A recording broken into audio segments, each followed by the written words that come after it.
legal issues, he is now initiating another legal fight, suing his former attorney and fixer, Michael Cohen, for $500 million. The suit claiming that Cohen spread lies and breached his contractual obligation to Trump. Michael Cohen is here with us now. Part of the lawsuit is over claims that he made in his book, Revenge, how Donald Trump weaponized the U.S. Department of Justice against his critics, as well as his podcast, Mea Culpa. Cohen's other podcast is called Political Beatdown. Michael, thank you for being here. We obviously want to talk about this lawsuit from Trump, but you wanted to respond to what you heard from the former attorney general. Yeah, someone forgot to tell the former attorney general that his responsibilities as an attorney general is to represent the people of the United States of America, not just one man, meaning his boss at the time, Donald Trump. And that's the biggest problem, because I sat and I listened to the comments coming out of his mouth, and I'm still trying to figure out what this buffoon was talking about. It was back and forth, circular. He didn't answer a single question. And then, of course, with the refute of the, Jeffrey Berman book, there's nobody as it comes to Jeffrey Berman's book has acknowledged that anything that the other person has said is accurate. Well, he's saying the claim that he made is not true. I would argue that he did answer some questions talking about how he views these legal cases against his former boss. But he also said that he thinks the lawsuit filed against you by Trump doesn't have any merit. Were you surprised when Trump filed that lawsuit? Yeah, I was surprised. Not shocked, but I was surprised. It's part of the Trump playbook. I mean, we've used it before. He used to talk about how he had brought the action against the New York Times, and despite the fact that he lost that over the course of the years, that sort of determination, that decision was used to dissuade others from that same sort of path. But I was wondering whether Donald, at the time that he was coming up with $500 million, thought he was like Dr. Evil, putting his finger up to his mouth, trying to think about having fun at somebody else's expense. Why do you think he did this now? Because the comments you've been saying, he's alleging you're breaching attorney-client privilege by talking about what you all spoke about privately and agreements you signed. Why do you think he's doing it now? Well, first of all, he keeps talking about some document that I signed. There is no such document. You said you never signed I never signed an NDA. There was a couple of years back. Did you sign a confidentiality agreement? When there was a document series that was going around the Trump org, I never signed it. But more importantly, years ago, Charles Harder had, when I was putting out the book Disloyal, had sent a letter, cease and desist letter, and claimed to have attached this NDA. We had asked for it. It was never attached. It's actually not even part of the complaint. It's also missing. So you're saying that they are not going to produce any document that has your signature on it saying you wouldn't talk about the conversations that y'all had privately? Yeah, I don't recall signing any NDA, and I would like to see the document. So far, it has yet to be produced. Do you think Trump is trying to intimidate you or maybe others from coming forward? Well, that's the whole purpose of this lawsuit. It's to harass and intimidate. It's not just to harass and intimidate me. It's also to put out a message to everyone else that if, in fact, you follow in what Cohen is doing, you too will get a $500 million lawsuit against you, which you're going to have to defend. And to be honest with you, defense is expensive.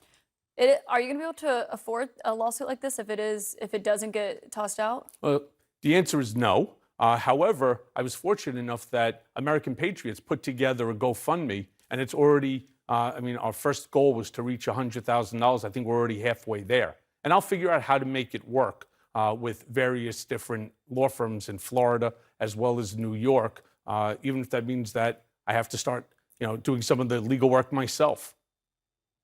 You would represent yourself?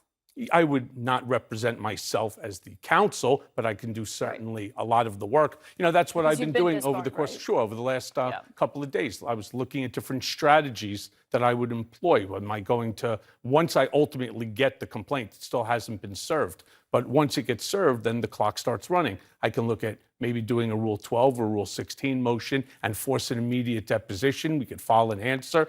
We can go ahead, make a motion for summary judgment or a dismissal. There's many different strategies, and I'm trying to figure out which one will put me in the best situation and him in the, obviously, the worst. Given you're a former attorney, what would be the basis for your motion to dismiss? I don't want to talk about it, only because I haven't come up with a strategy yet. And once I do, I'll come back and I'll let you know. So why talk about it publicly if you haven't come up with a strategy yet? Well, I'm not the one who came up. I was sitting in my room watching television when my phone started to blow up. telling me that Donald just signed a $500 million lawsuit. He just filed a $500 million lawsuit against you. Do you have a comment? I say, he did what? That's how you found out Yeah. from reporters. Yeah. When the Trump campaign and Trump World found out that you were coming on to talk about this, they sent a statement saying Michael Cohen has zero credibility. Any and all statements made by him about President Trump and others should be disregarded as the rantings of a deeply troubled, jealous, and sad individual who is clearly trying to rehabilitate his image by selling what's left of his soul through lies and deception. What's your response? I think he's deflecting. I think he's actually referring to himself. He probably had that written while looking at himself in the mirror. I heard the same stupidity when Bob Costello, after he was before the grand jury, came out in front of the gaggle and said basically the same thing. This is Donald Trump's playbook. Use the same lines over and over again. Rat, convicted perjurer, felon, no credibility. This is how Donald Trump plays. And I know the playbook because I wrote part of it.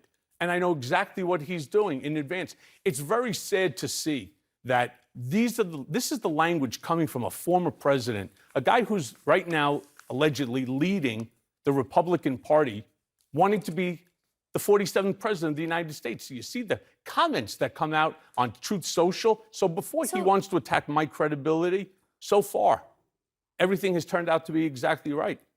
District attorney here in New York, grand jury ended up indicting based upon not just my testimony, but multiple people's testimony. Can I push you on something, though? Because for those of us who have covered Trump and therefore known you for a long time, it's still stunning, even after all these years, to see the disconnect between the two of you. The lawsuits, you filed lawsuits against him that were dismissed. He's now filing a lawsuit against you. I'm sorry, what case did I file that's just been dismissed? When you filed the suit against Trump and Barr and just the U.S. generally, when you went back to when you were back to prison after you wrote It's on the book. appeal.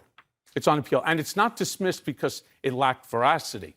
It was dismissed because, based on the Dobbs decision, Bivens was overturned. Had nothing to do, But how did including Judge back to my Lyman's own point. determination in that decision was that Okay. he agrees 100% that what they did to me, the unconstitutional remand of a United States citizen, by the former Attorney General with, the help of the DOJ, is wrong. However, it was out of his hands because of the Bivens decision. Okay, but that was because you wrote your book.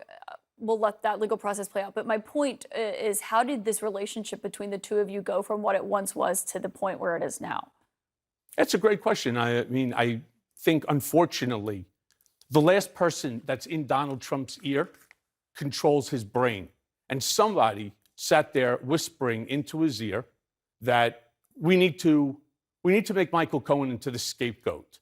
And when I ultimately realized, for example, when Bob Costello was trying to become part of my legal defense team after the raid on my home, the hotel, and so on, I realized that I'm going to be Donald's scapegoat. And I would never allow history to remember me as Donald Trump's, as responsible for Donald Trump's dirty deeds. It wasn't going to happen. My last question, this lawsuit references the books, the podcasts, your public appearances.